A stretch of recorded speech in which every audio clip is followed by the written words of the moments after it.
And welcome guys to a new episode of Roblox Scripting.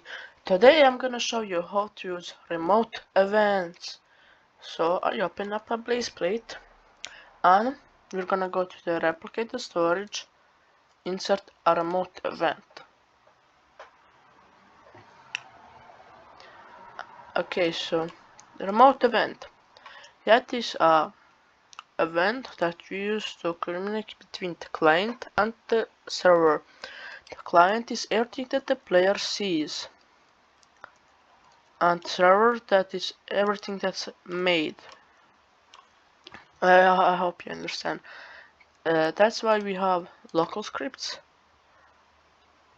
and server scripts. So we're gonna add a script to server scripts servers and a local script to starter GI. I'm gonna name the local script to client and the script to server. You see now, if we make like local part equals instance that new part, that is the workspace, part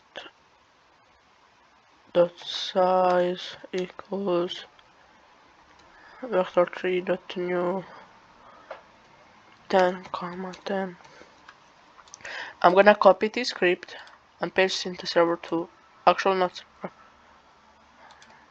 So now if we play, we are seeing this is the client local script and we are seeing the part is here. But if we click this button, we get the server view and see that isn't here. So if we now copy this and delete from client and paste it into server, if we do it, we see that the part is here and the server has it. So I hope you understand what does client mean and server mean. But why do we have to use remote events? We use remote, like if you have a simulator and you have a gate, you wanna open the gate, and if you use the client, you can't save that or anything with it. And if you use the server, it opens up for all. So we're using remote events to something for a specific player on a server. Like there's this wall. And if you in the client say local part equals gim.workspace.part and you say part.touched connect function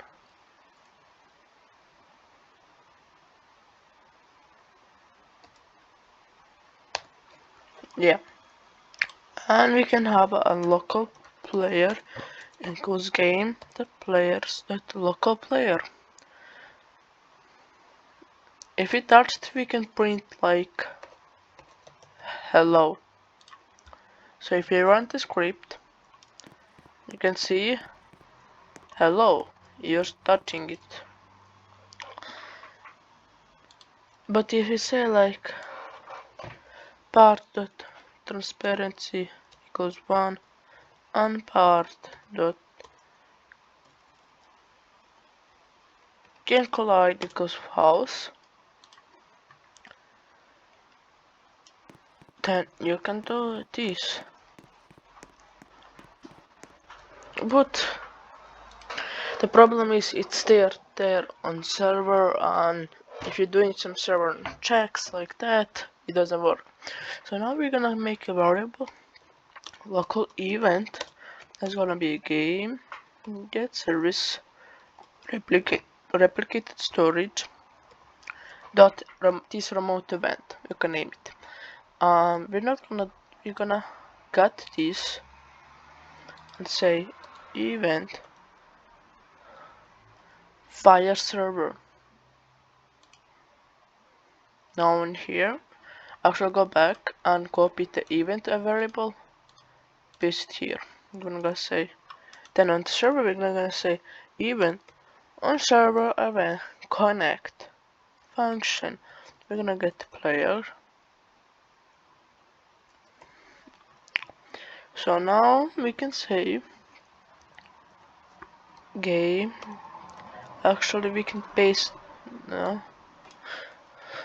No go we can say now game game dot workspace dot part dot can collide equals false and game dot workspace dot part dot transparency. I'm gonna make it 0.5. You can make it 1, you can make it anything. I just want to see it, and it's for experimental things. Now if we do it, it works.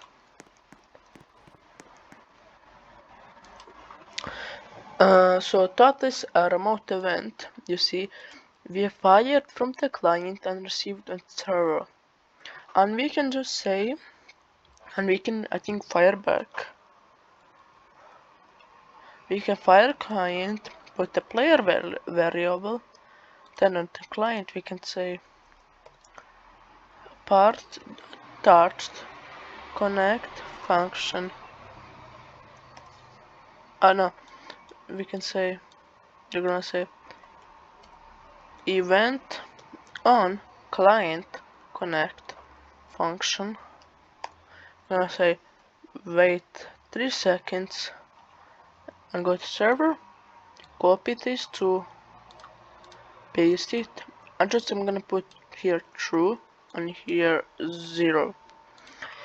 So this is script where client communicates to server and server to client.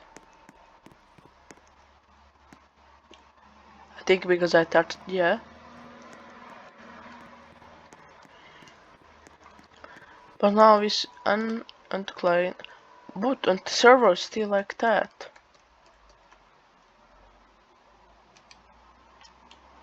Even on client is like this. So I'm just gonna say wait 3 seconds before doing actually yeah, but you don't need to do it in client, but here we're doing it. It works.